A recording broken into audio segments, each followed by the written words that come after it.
बयनिख्रुइबो गोसोआव लानांगौ बाथ्राया बेनो जे सिडली समस्तियाव जोंहा नैबे सामथाइबारिनिफ्राय गेलेफुसिम थांनाय जि लामा बेखौ national highway authority of India बिथांमोनहा टेकआप खालामबाय नाहाया आरो बिथांमोना आङो मिन्थिनायाव टेन्डार प्रसेसा जागासिनो दङ खोब सम्भब बे डिसेम्बर दान नङाबा जानुवारि दाननि गेजेरावनो बे टेन्डारा जागोन लामाया जोबोद गुवार अरगोन आरो जिहेतु बे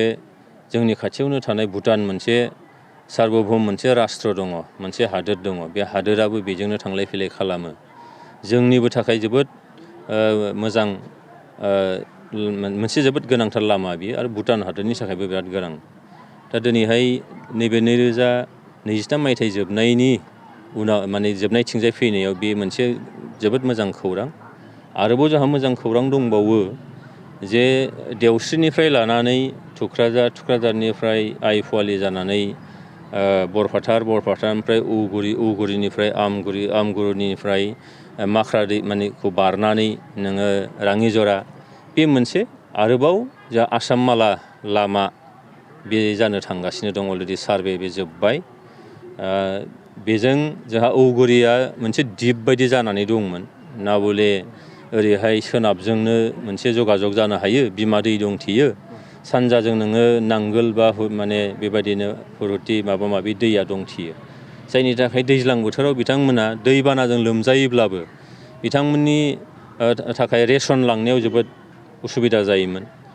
स्कुलाव फरायहैनाय हायार सेकेन्डारि इयार्सनि बिथिंनिफ्राय 1 कौटि रांनि मोनसे सेंसन रुनिखाथा हिसाबै बेयाव दंमोन कारना जाहैबाय जे अडिट'रियाम हल मोनसे जोबोरैनो गोनांथार जानानै दं मानोना रुनिखाथा हायार सेकेन्डारि आपग्रेडेसन जानायनि उनाव हाइ स्कुलनिफ्राय हायार सेकेन्डारि आपग्रेडेसन जानायनि उनाव रुनिखाथा बे हायार सेकेन्डारिया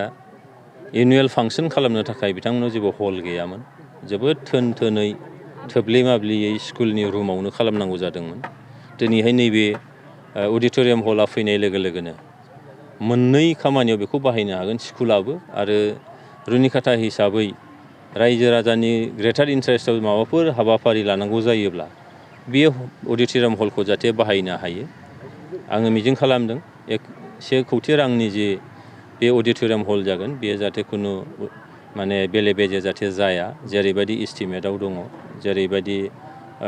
डिपिआरआव दङ बेबायदियै बे जाहाथे जायो आं बेखौनो मिजिं खालामदों खौ बारनानै नोङो राङिजरा बे मोनसे आरोबाव जा आसाम माला लामा बे जानो थांगासिनो दं अलरेडि सार्भे बे जोब्बाय बेजों जोंहा औगुरिया मोनसे दिप बायदि जानानै दंमोन ना बले ओरैहाय सोनाबजोंनो मोनसे जगाजग जानो हायो बिमा दै दंथेयो सानजाजों नोङो नांगोल बा माने बेबायदिनो हुरुथि माबा माबि दैया दंथेयो जायनि थाखाय दैज्लां बोथोराव बिथांमोना दैबानाजों लोमजायोब्लाबो बिथांमोननि थाखाय रेसन लांनायाव जोबोद उसुबिदा जायोमोन स्कुलाव फरायहैनाय हायार सेकेन्डारि दं आमगुरियाव फरायहैनाय हाइ स्कुलाव फरायनो फैगोन उगुरियाव नोङो नांगोलबाङायाव थांलाय फैलायाव जोबोद मोनसे जेंना जादोंमोन आरो गोबां बेबायदि रेकर्ड दङ नाव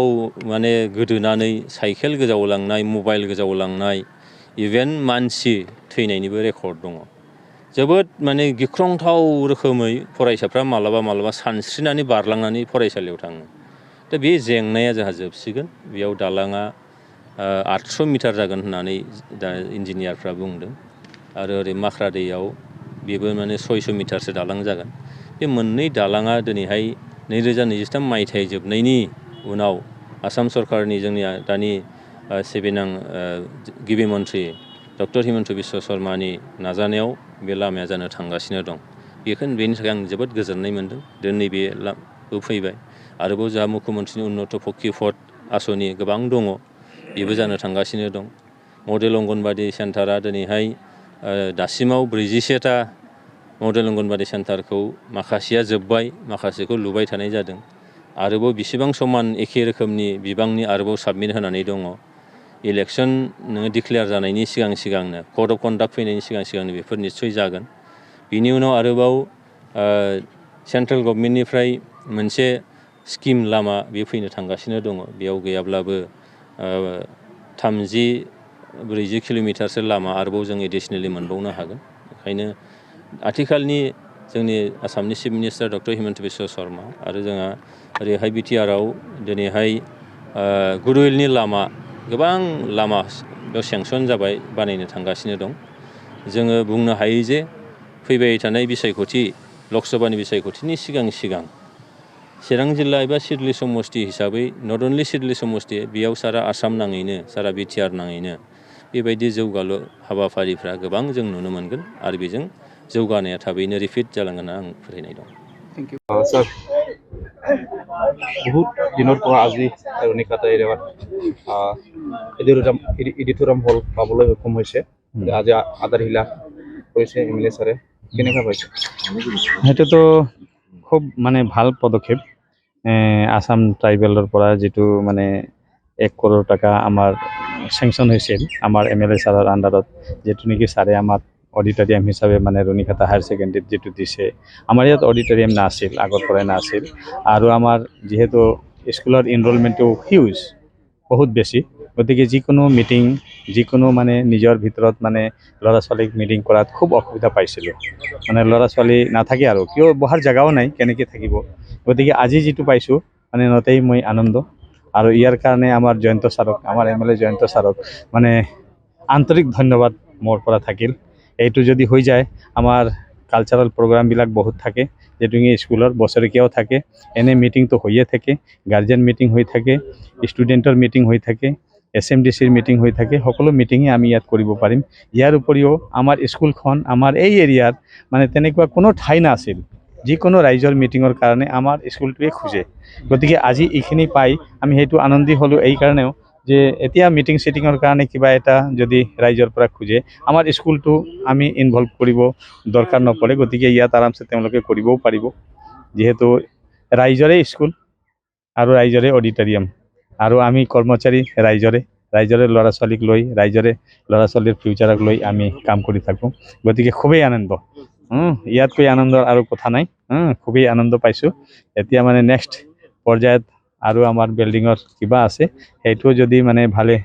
যদি হৈ যায় আৰু বেছিকৈ আনন্দিত হ'ম যেহেতু আমাৰ বিল্ডিংৰ কোনো ইয়াত ব্যৱস্থা নাই হেতু চৰকাৰৰ পৰা অলপখিনি পাইছো আৰু ছাৰে আজি যেটো আমাক এনাউন্স কৰিল 6 crore টাকা আহিব তেতিয়া 6 crore টাকা হলে আমাৰ অফিস বিল্ডিংটো আমি ভাল কৰিব পাৰিম আৰু হেতু হৈ গলে আৰু খুব আনন্দিত হ'ম গতিকে মানে জয়ন্ত ছাৰক আৰু এবাৰ ধন্যবাদ দি মোৰ যিখিনি বক্তব্য ইয়াতে মই সামৰিলো নমস্কাৰ गोजोनथाव खौरां बाजाज बाइक लानो गोसो गुदुं सुबुंफोरनि थाखाय क'क्राझार नोगोराव थानाय दावहारु अट' एजेन्सिया फैगौ 16, 17, 18 आरो 19 नभेम्बरसिम दिवाली धमाका अफार्स आरो लोगोसे मेगा लन काम एक्सचेन्ज मेला होगासिनो दं दावहारु अट' एजेन्सियाव बाइगिरि बिथांमोना लवेस्ट डाउन पेमेन्ट होनानै बाइक लानो हागोन आरो एक्सचेन्जनि खाबुआबो एभेलेबेल जागोन नोंथांमोना क'क्राझार नोगोराव थानाय दावहारु अट' एजेन्सि श'रुमजों लोगोसे कारिगाव फेस्टिभ आउटलेट दतमा फेस्टिभ आउटलेट आरो भटगाव फेस्टिभ आउटलेट ब्रान्च श'रुमावबो होबाय थानाय दिवाली धमाका अफार्स आरो लोगोसे मेगा लन काम एक्सचेन्ज मेलायाव फैनानै नोंथांनि लुबैनाय बाजाजनि बाइकफोरखौ गोसोबादि लाफैनो हागोन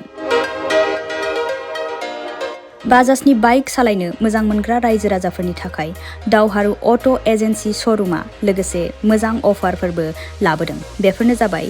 फ्री एसर्ट गिफ्ट फ्री सीट कभार 5 लिटार पेट्रल फ्री गंनै helmet free 12 times free washing coupon आरो बाइक बायगिरिफोरनो बाइकखौ मोजाङै साखोन सिखोन लाखिनो थाखाय 12 टाइम्स फ्री वाशिं कुपनबो हरनाय जागोन आबुङै मिथिना लाबावनो थाखाय 6000399187 8822018193 जानबुं नम्बराव खौरां लाहरनो हागोन।